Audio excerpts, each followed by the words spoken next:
long as it's with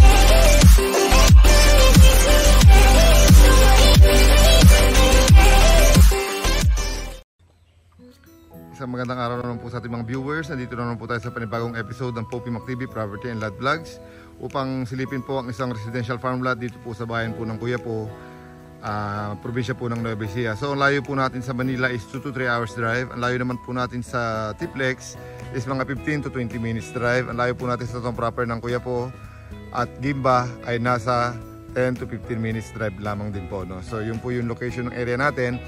Very accessible, nakita nyo naman may kuryente at merong kalsada.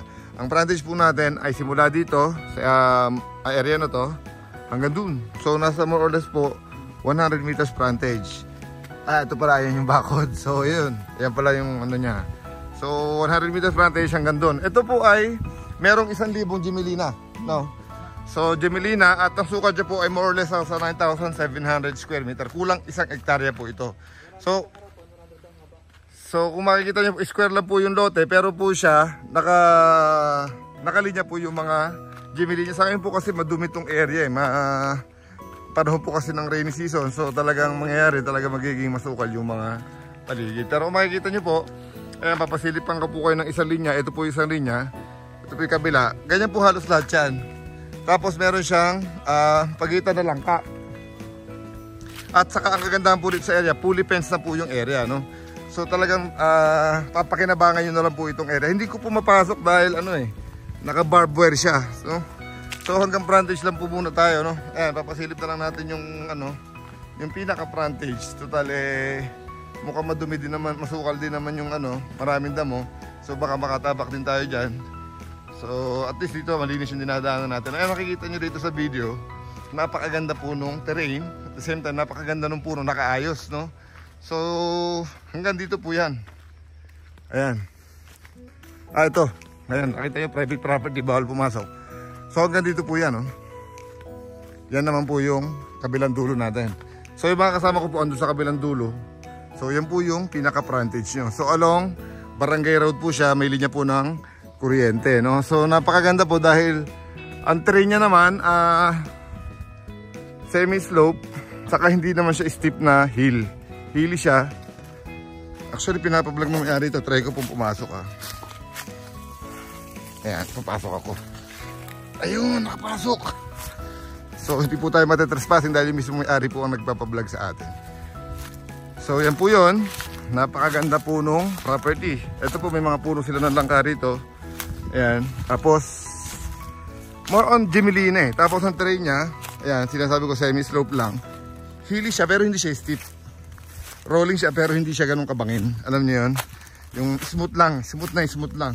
So kahit saan kayo gumawa ng kalsada rito, pwede. Kahit saan kayo gumawa ng rest house dito, pwede. Magpupulak lang kayo ng puno. So hindi nyo kailangan ng kahoy. Tad-tad po ng kahoy ito. Problema na po kayo kung paano nyo i-dispose yung kahoy nito. Ayan po, napakaganda po rito sa loob.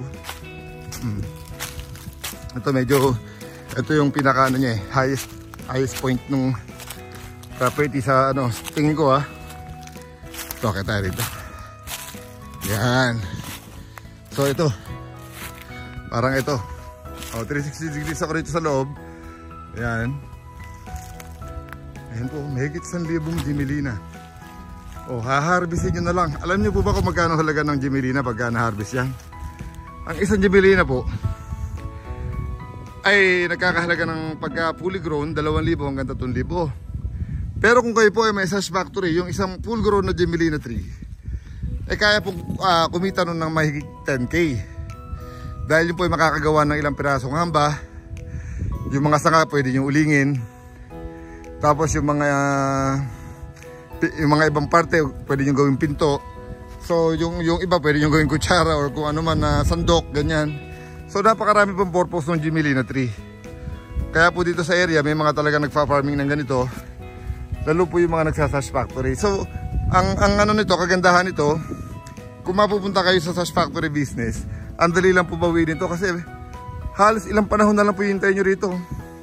Fully grown na po. May mga nakita na ako matataba. Saan ba? Na pwede nang i-harvest.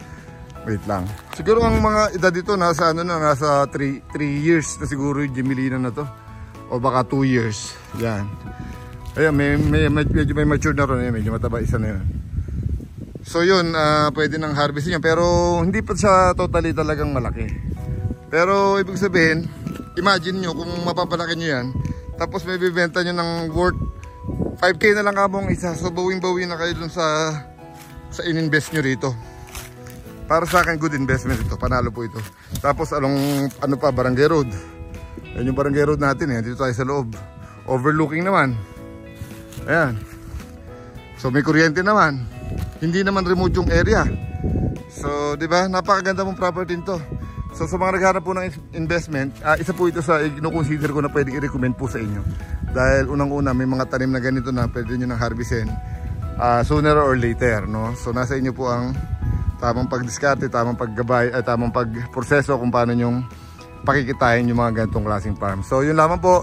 Sana po sa mga hindi pa nakakapag-subscribe, ulitin ko, mag-subscribe na po kayo.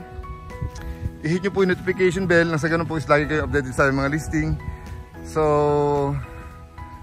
yun lamang po. Sana po magkita-kita tayo soon. Bumaba po kayo rito sa area namin at marami pa po tayo mga listing na ipapakita sa inyo. So yun lamang po. Until my next vlog, hope to see you soon. Paalam!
It's with